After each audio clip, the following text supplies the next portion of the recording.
Underneath the first video, underneath the shared links, is our pod broadcast number 2. That's where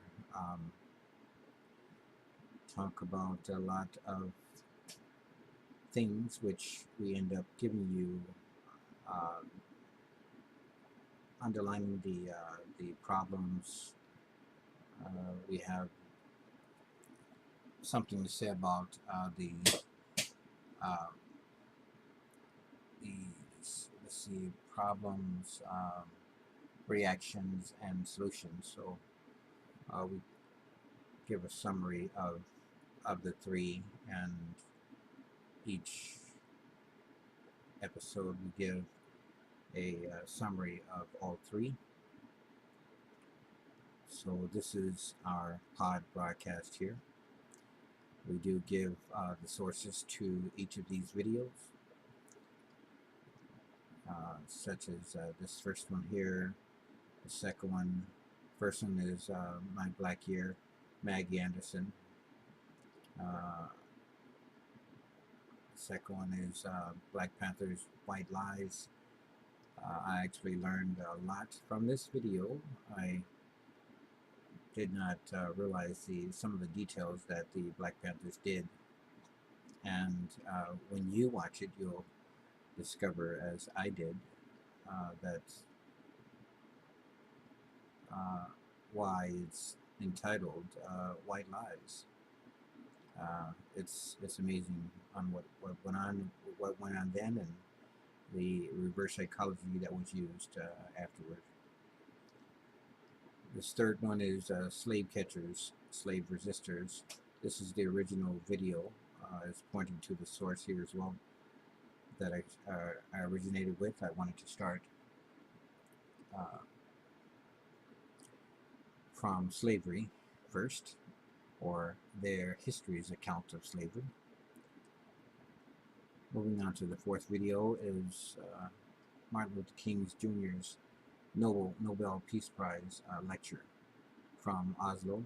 That's December 11th, 1964. That's a full audio.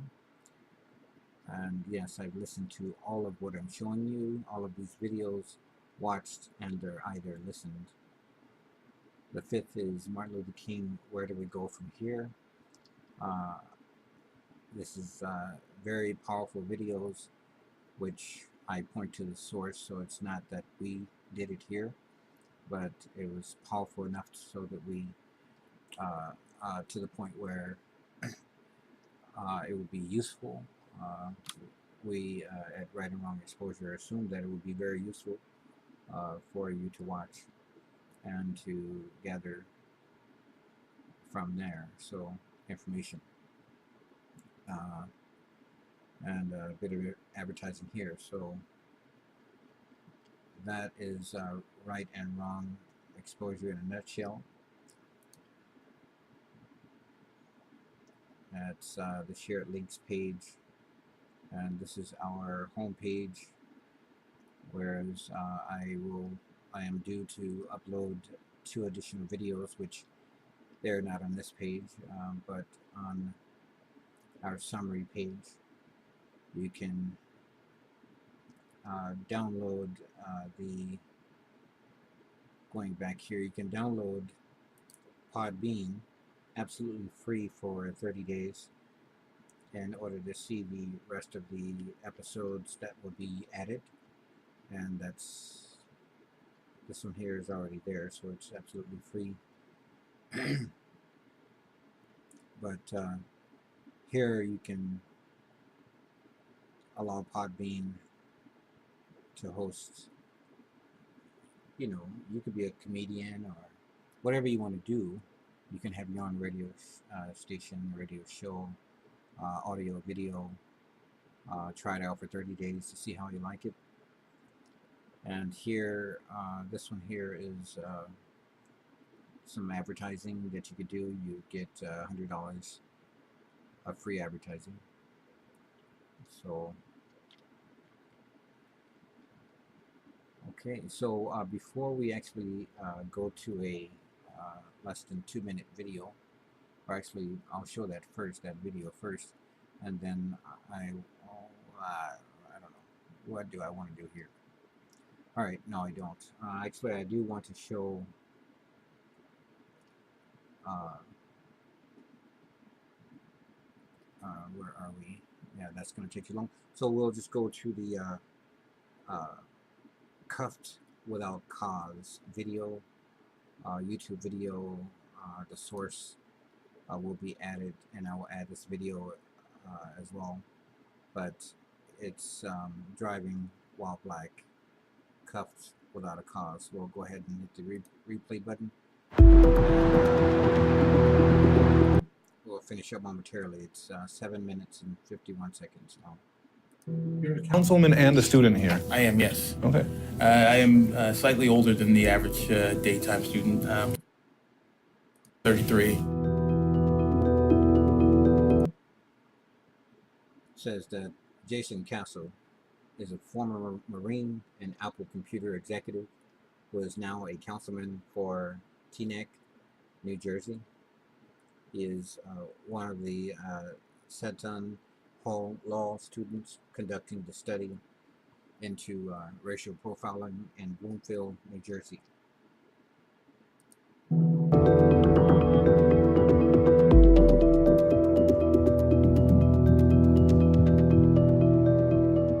Somewhere in between my congressional run and my city council run, I bought a new car, and I still had the dealer tags on it. And I was a sales executive for Apple at the time. I was coming back from the city. I just driven across the George Washington Bridge, and Route 4 was blocked off, so it forced me onto 80. So knowing I was unfamiliar, I said, well, let me just pull over onto the shoulder and let me readjust my GPS, because what do they say? Don't be a distracted driver. And next thing you know, I'd say I'm sitting there 30 seconds, I see blue lights. And the officer comes in and he taps on my passenger side window with something. And I roll down the window and I said, officer, I'm okay. All is well. I'm just adjusting my GPS. First thing he asked me, is this your car? Now, I was somewhat taken aback by that, but I recognized it's a reality today. But then he started to probe and ask questions, where are you coming from? And because I had nothing to hide, I answered them. And I said to him, I said, well, I just came from a late lunch in the city. They went into the early evening. I had some clients out. And he said, okay, did you have anything to drink? And I said, well, we ate, and yes, I had a cocktail. And he says, I'm gonna administer a field sobriety test. Now, I wasn't driving, right? And he walks around the car, he reaches in, unbuckles my seatbelt, opens the door and pulls me out. And now I'm agitated. And I'm agitated for a couple of reasons. I'm agitated, one, because I didn't do anything to deserve this. I'm agitated because I know my rights and I know they're being violated. But even in that instance, I felt helpless because I'm on the street. On the street, the police officer is in charge. And now the bravado is kind of coming out. And he's being anything but pleasant. And I said, this is what I want to do. I want to call my attorney, I want to call my state senator, and I want to call my assembly person. Because I don't know what's happening. All I know is that my rights are being violated. You can't call anyone. I said, then I'm going to get my phone and I'm going to record this. You can't record this. I said, well, is it being recorded? Yes, it's being recorded. So he goes on to administer a series of different tests. So when he has me do the walk the line, I look out. Now I'm wearing driving loafers. I'm not ashamed of that. I own a couple pair, but I'm wearing driving loafers with the little dots on the bottom. And he's got me on the edge. I said, you want me to walk a straight line right here on this pitch where it goes down and there's gravel in these shoes? He says, well, you said that you were a Marine. You know how to follow orders. And I said, yes, I know how to follow orders. He says, well, walk this line. So I proceed to walk the line, marching, calling cadence, left, right, doing about face and march back. And I'm really that's my way of showing how frustrated I am, because it's like he's pulled that card. And, after he goes through all these different tests and he goes through the light test and so on and so forth, I keep saying to him, are you sure this is being recorded? Yes, it's being recorded. Stop asking that question. He says, here's your last test. I want you to turn around, interlock your fingers behind your head, and bend over. And as I'm doing it, I said, what kind of sobriety test is this? And he slaps bracelets on me. Man. And he doesn't Mirandize me. He just says, I'm putting you in the back of my car. So at this time, another car has come up. So then they drive me down. It's the New Jersey State Trooper. They drive me down to Newark. They put me in a holding cell. They handcuff my ankles.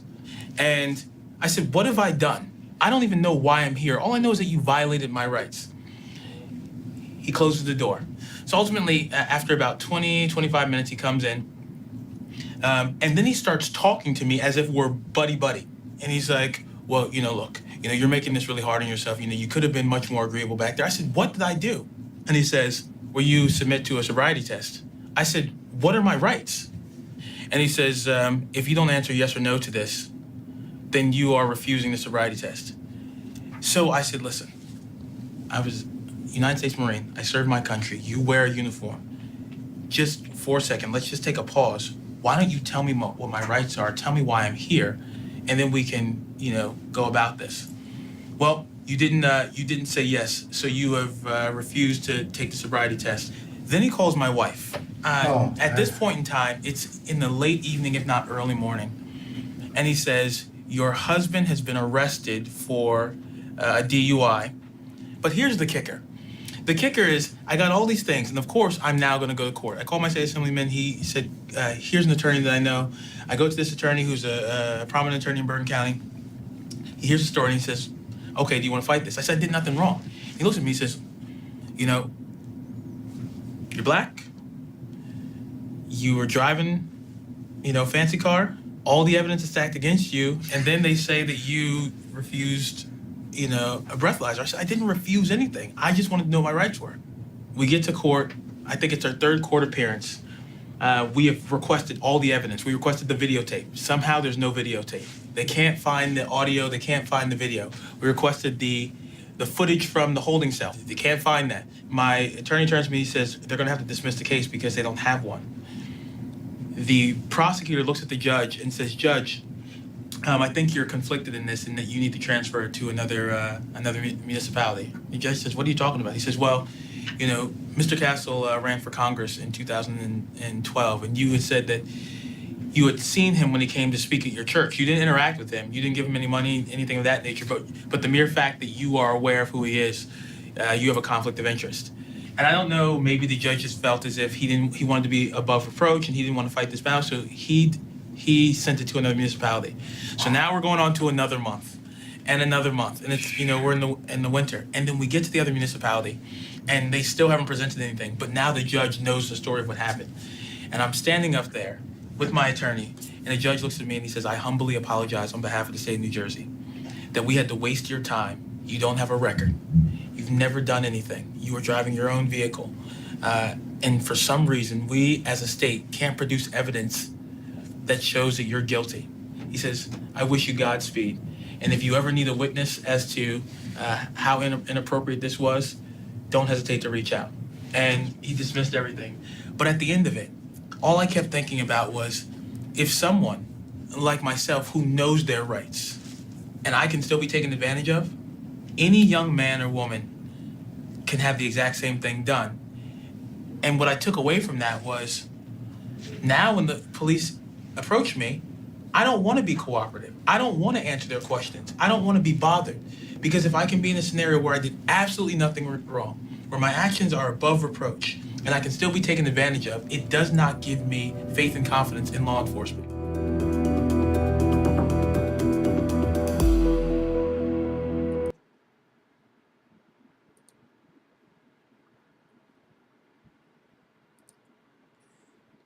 So, as you just heard, the young prominent man, he mentioned that he knew his rights, and in the position that he was in, they still took advantage of him for two petty reasons. First, he's black. It's quite petty, young of you, however you want to use it, what terminology. It's not funny. It's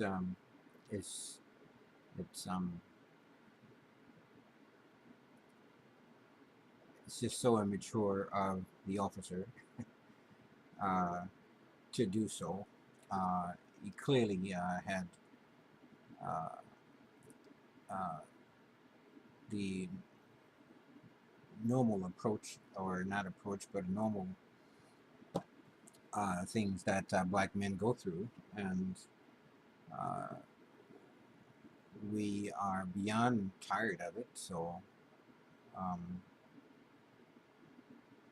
but it has been nagging things like this that adds up to oppression. You're purposely doing this.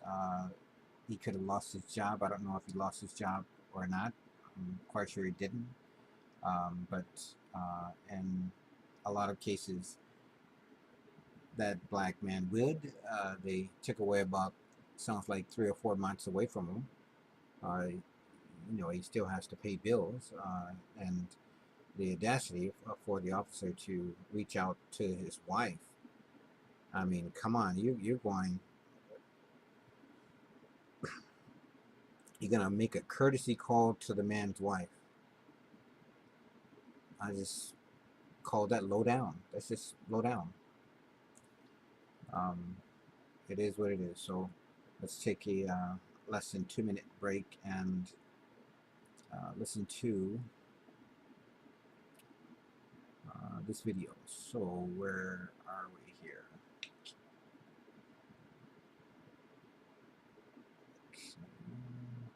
Oh, here we go. All right. So before we go to the video, this is say if you were to Google someone's business, this is if you were to Google Sweet Peach Limo Corporation. So it's sweet-peach-limo-corporation, which is the URL for the website. Again, that's sweet-peach-limo-corporation.business.site, and it would allow you to pull up our website on Google. All right, so let's just go ahead and click that out the way. And this right here is an example of our future luxury, high-end luxury coaches. This is a store refrigerator for illustrations only purposes. This is a store refrigerator, dishwasher, entertainment area, bedroom as well. So there's a whole lot of stuff in there. Pictures and things that we have posted. Just go to that site, you'll find this, or come back here, get the description. Again, it's sweet-peach-limo-corporation.business.site. All right, and the video, and we'll be right back to present, or not present, but basically I found some do's and don'ts for foods. I thought it was an interesting article. After that, we'll cut this video short, this pod broadcast short. So enjoy the less than 2-minute video. This video is our manufacturer of vehicles such as this. Okay, that's a high-end luxury coach. All right, enjoy.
Okay, there you have it. And the last thing I wanted to go over, this is the source is the unhealthiest foods.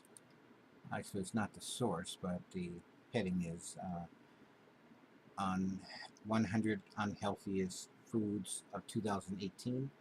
This is by April Ben Shosen, published on November 28th of 2018.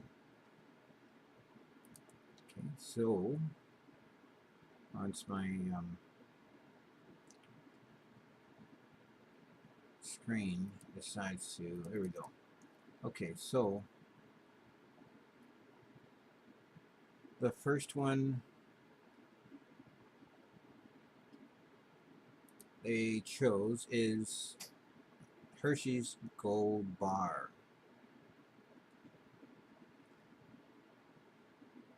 It says,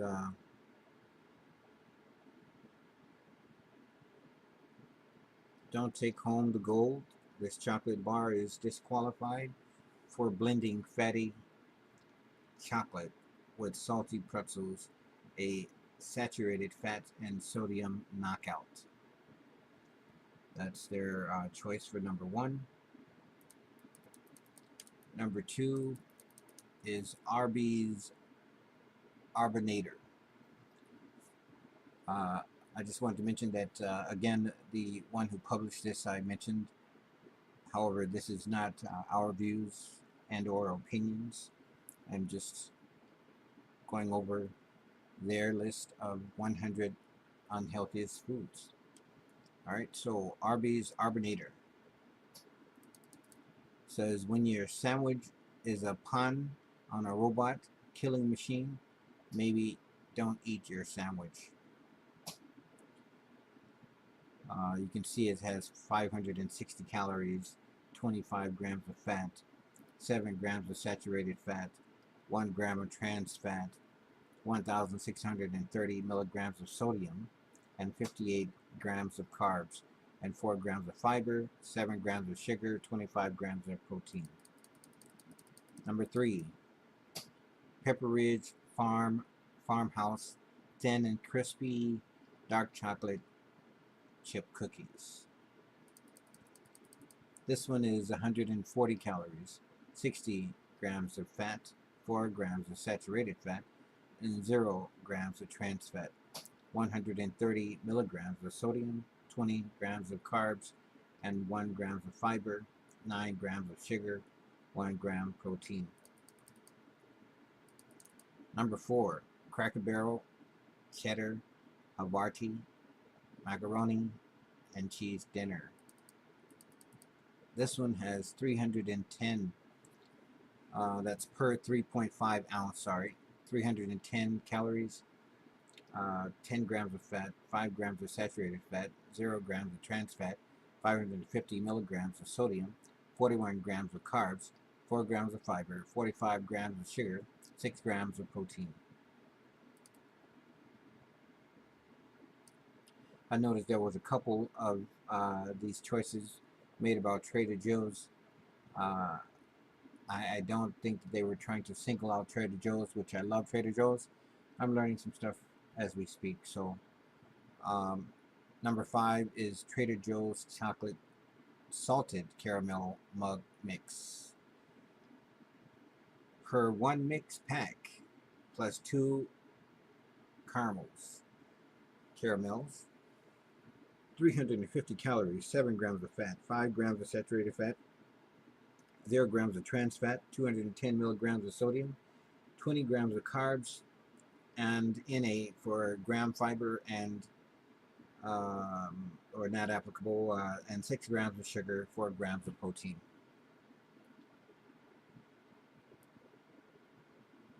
Number 6 is Trader Joe's Vegan Banana Bread. It has vegetables in it and it still made the list. It says per 1/8 of a loaf.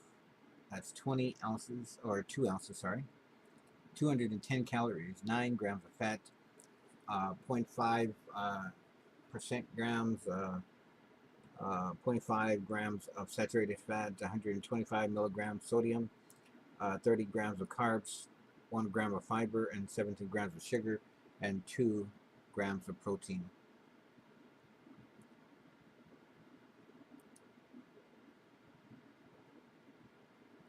And the little write up on the bottom, it says vegan doesn't mean healthy.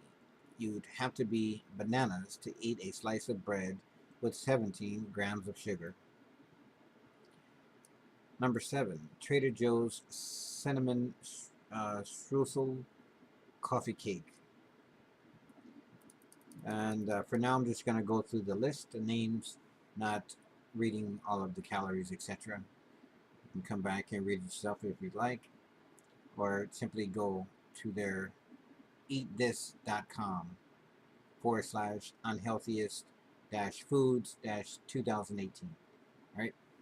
Number 8 is Noosa Mates Coconut Almond Chocolate. Again, this is 100 of the unhealthiest foods to eat. Number 9 on the list is Ben and Jerry's Mentor Wonderland. Number 10, Snickers Crisper. Number 11, Lean Cuisine Mango Chicken with Coconut Rice. Number 12, Eat Smart Tropical Lime Salad Shake Up. Number 13, Farm Rich Hand-Pulled Pork Sliders. 14, Reese's Crunchy Cookie Big Cup. Number 15, Thick Thin Chocolate Strawberry. And it looks like it's great, but according to their list, it's on that list of 100 worst foods. Number 16, Power Bar Protein Plus Reduced Sugar Lemon Poppy Seed. Number 17, Runzoni gluten-free rotini.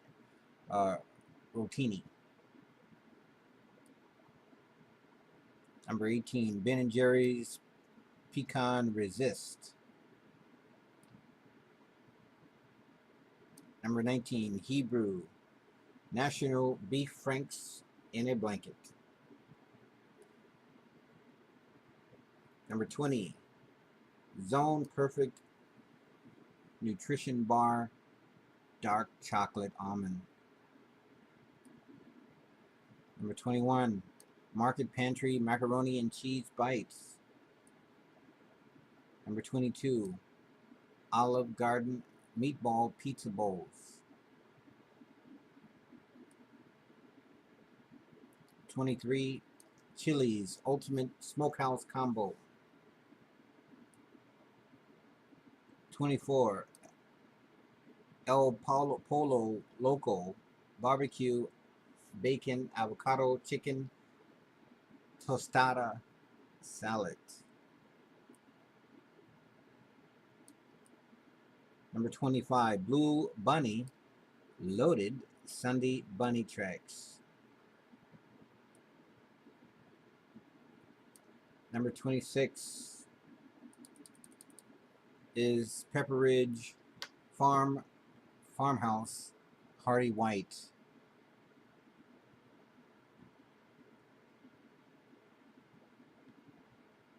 Number 27, Nature Valley Coconut Almond Protein Chewy Bars. I love those things. Sara Lee Italian Bread. That's 28. Number 29 is Hostess Suzy Q's. I haven't eaten that in a long time. Wow. Number 30, Wendy's Bacon Maple Sandwich. Number 31 is Starbucks Cold Brew Cocoa and Honey with Cream.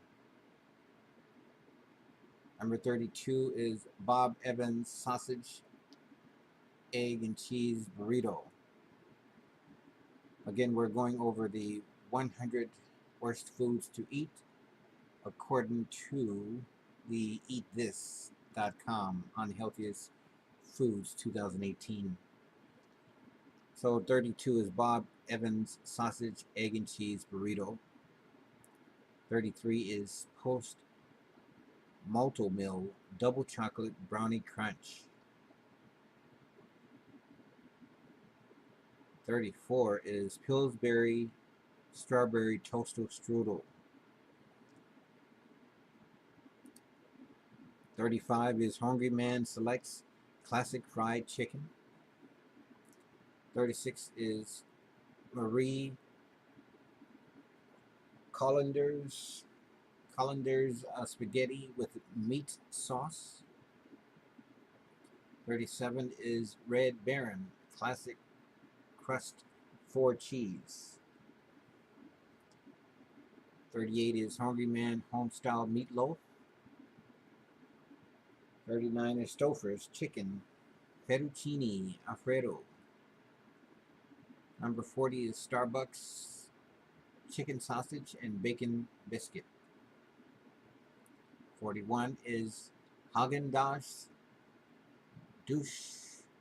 Dolce de Leche cookie squares. Sorry if I screwed up the name. That looks tasty, looks great. However, it's on this list. Uh-oh. My soda is on the list. What? Number 42 is Fanta grape soda.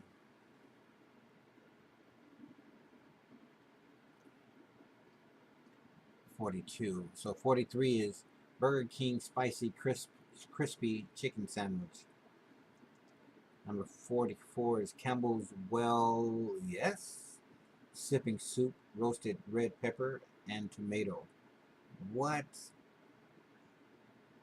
Number 45 is Kellogg's Honey Smacks. I love my smacks. It's on the list. Ruffles cheddar and sour cream. It's number 46. 47 Cheese Whiz. Oh no. Kraft Cheese Whiz original cheese dip is on the list. Number 48 is Peter Pan creamy original. No, I love my peanut butter. What? Number 49 is Denny's Jote de Leche Crunch Pancake Breakfast. Number 50, and I love my Alfredo shrimp linguine. That's a red lobster shrimp linguine Alfredo, made number 50 on the list. Looks so good too.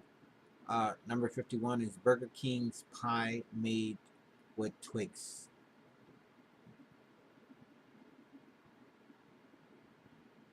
Number 52 is Haagen-Dazs Trio Salted Caramel Chocolate.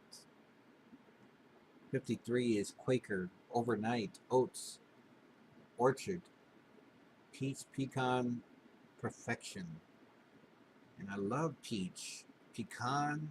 Oh, oats. It made the list. Number 54 is White Castle Breakfast Waffle Slider with sausage, egg, and cheese. It made the list. I know exactly what it is, where it is. Number 55 is Nabisco Chips Ahoy! Original chocolate chip cookies. It made the list. Number 55. Number 56 is Miss Fields semi-sweet chocolate chip cookies. Looks so good, but it made the list at number 56. Number 57 is Reese's Crunchers.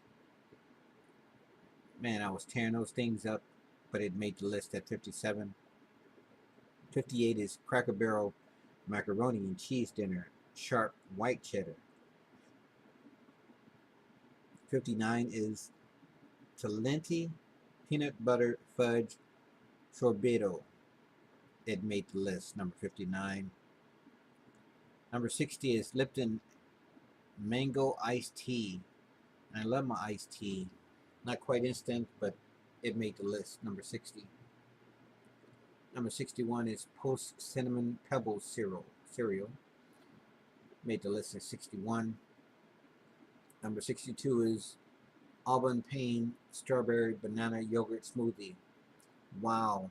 It's yogurt, banana, strawberry, all the fruit, and it's a smoothie. It made the list. Mm, mm, mm.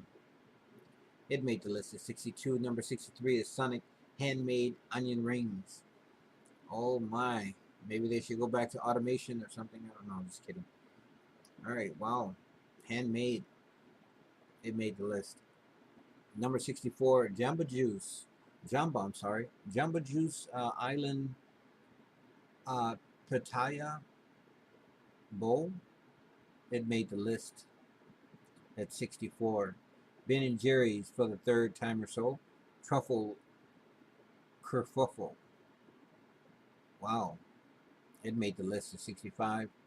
Number 66 looks like a delicious, healthy item there, but however, it's the California Pizza Kitchen Waldorf Chicken Salad.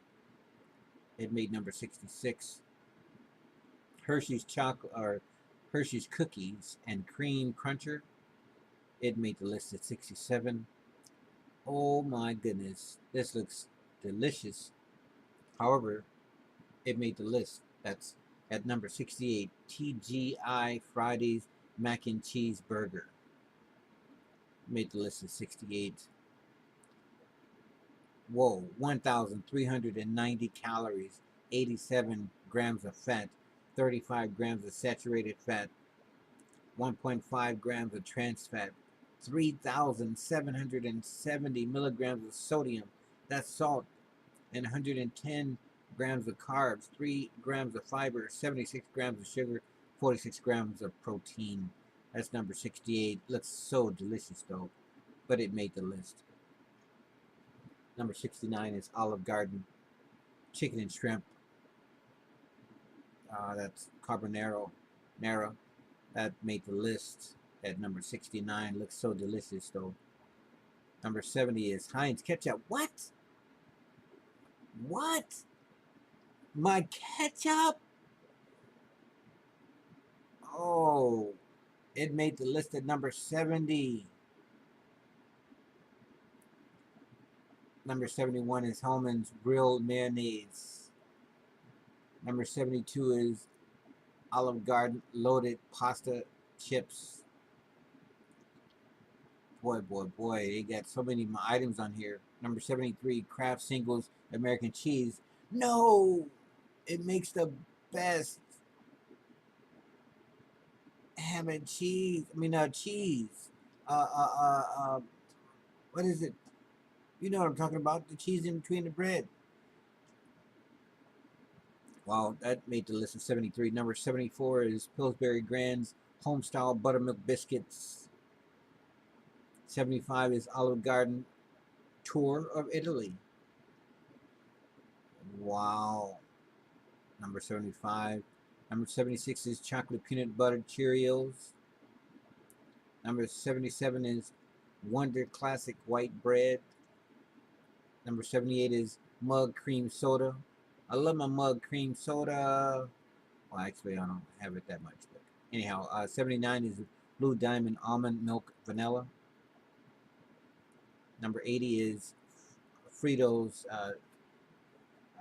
Chili Cheese Corn Chips. Used to be some of my favorite. 81 is Nestle Coffee Mate French Vanilla. It's not the kind I normally drink anyhow. Nissan Cup Noodles Very Veggie. Looks very veggie. Well, it made the list at 82.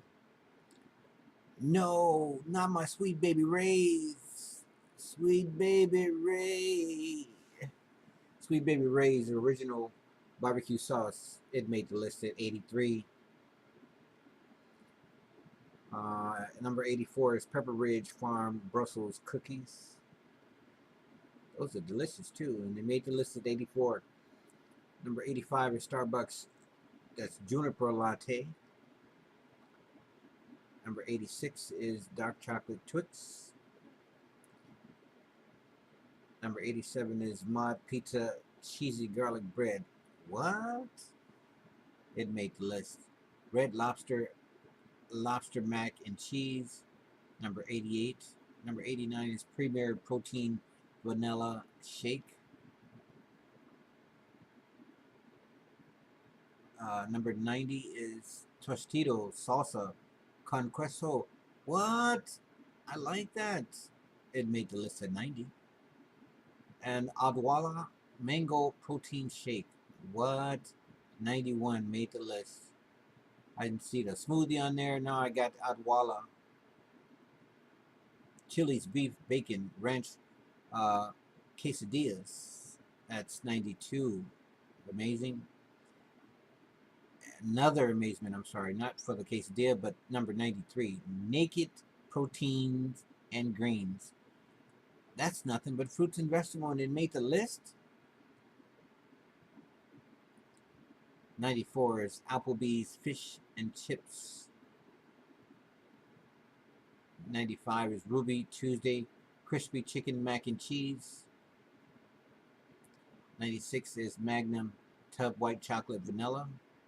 That looks incredibly delicious, but it made the list at 96.